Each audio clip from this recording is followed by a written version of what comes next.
All right, y'all, what's going on? It's Combo Breaker 99 back with another real quick post fight reaction. All right, y'all, let's talk about the main event. Well, no, let's talk about the co main event from last night. I just want to get my thoughts on this Molly McCann versus Julija Stoliarenko fight. All right, y'all, when it came down to my pick, I had to settle with Julija Stoliarenko. I know that the UFC, they're trying to move Molly McCann the proper way as far as matchups, because she's a moneymaker, but at the same time, no disrespect, she's not like on the elite level of flyweights, right?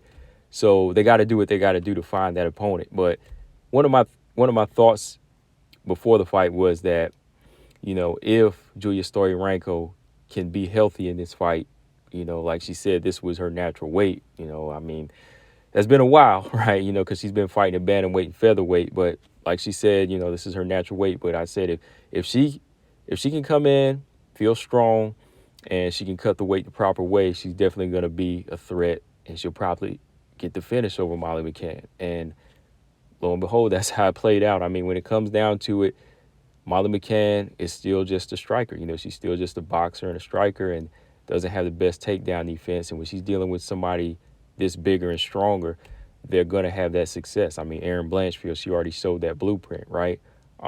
Shout out to Julia Stoliarenko, number one. Got to give her a lot of respect on the dedication, and I'm happy she proved me wrong as far as being able to make the weight in the proper way, and being strong for the fight, and just being disciplined to get down to 125. Like I said, we've been seeing her fight at a higher weight for so many years now, and she's just been on this rough streak as far as putting together a string of wins. But she came in, looked strong, she did what she was supposed to do, and she didn't bow down. You know what I mean? Because this was kind of an opponent. Like I said, they were trying to get Molly McCann to look good as a co-main event, but she went in there and did what she had to do. I mean, when it came down to the striking, I thought Julia Stoliarenko's striking was just as effective as well before she got it to the ground. You could hear the leg kicks that she was landing on Molly McCann, and I think Molly McCann was feeling that power. She was feeling that power. Molly was trying to let off combinations, trying to work her left hook in, but Julia Stoliarenko's right hand was effective. That right hand was landing on the money, and you could see it kind of rattling Molly McCann. I think she was feeling that power. So whatever power Julia Stoliarenko does have did carry down to 125, because she looked strong.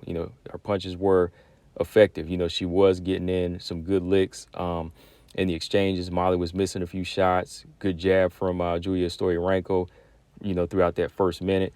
And then when she got Molly McCann into that rhythm, and she kind of fooled her into thinking this was going to be a boxing match, she went in for that leg, caught that leg, and got the takedown. And like I said, that's the problem with Molly McCann. She tried to bounce to the fence, but she just got caught up into a takedown of a much better grappler, and it was all Julia Stoliarenko from there. She controlled the fight, latched onto that arm, extended it, rolled her, and boom, Molly McCann taps. So that's how it ended, and that's how it was supposed to be for, a grappler like Julia Stoliarenko, if she's coming in on her weight. So, yeah, man, good finish for Julia Stoliarenko, like I said, but when it comes down to it, we knew what Molly McCann brings. We know what she brought to the table. So I don't even go out of the way to disrespect Molly McCann. Like I said, I've done other videos, and, I've always given my respect to her, and I've always broke down what position she's in. Right. So whenever people continue to get mad at the position they put Molly McCann in, or they continue to like disrespect Molly McCann for the cards that she's getting on, I'm like, remember what I said. She's a moneymaker. Right. The UFC is in the business of making money. Right. It doesn't matter if she doesn't hold a belt. It doesn't matter if she holds a belt, because she's still bringing in a fan base. Like I said, Molly McCann has a bigger fan base than some of your favorite fighters that are in the top 5 or top 10, right? Like, let's be real. Like, Molly McCann's fan base is bigger than a ranked fighter like even Marina Rodriguez or Tisha Torres. And I'm big fans of them. I love their fighting styles. But when it comes down to it, her fan base is bigger than those fighters. So the UFC, they are going to cater to her and try to get an opponent made for her. But when it came down to it, this was just a cherry pick gone wrong. But like I said, addressing the fans that are just going out of the way and say, oh, that serves her right. Hey, She never said she was the best fighter in the world. She never said she was Valentina, right? She's just being an entertainer, and she's there to entertain her fans, right? So, they tried to give her an opponent to make her look good, but it just didn't work out this time. So from here, just continue her path. Does she want to continue to fight, or just match her up with another unranked fighter? That's how it works out. It's not like they're giving her a top 15. They're not giving her like a Caitlin Chikagan or a Jennifer Maia, so she can keep doing what she's doing because her fans will still want to see her. So from here, Molly McCann versus Montana De La Rosa, Melissa Gatto, anybody like that's unranked, Julija Stoliarenko, I think she feels like she has a calling at 125. We'll see. You look good against Molly McCann, but let's be real.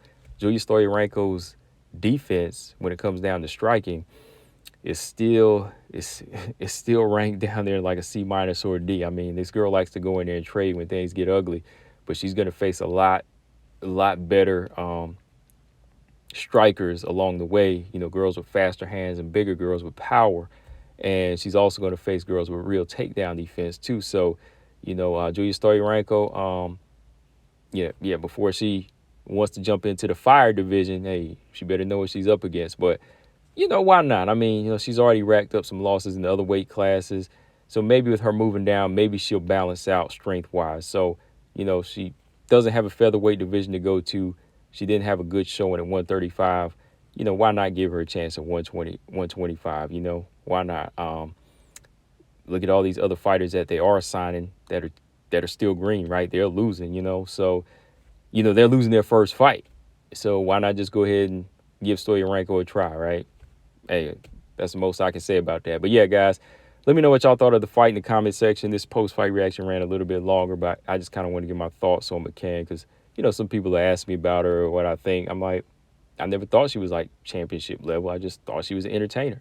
Combo Breaker 99, I'm out. Subscribe. Peace.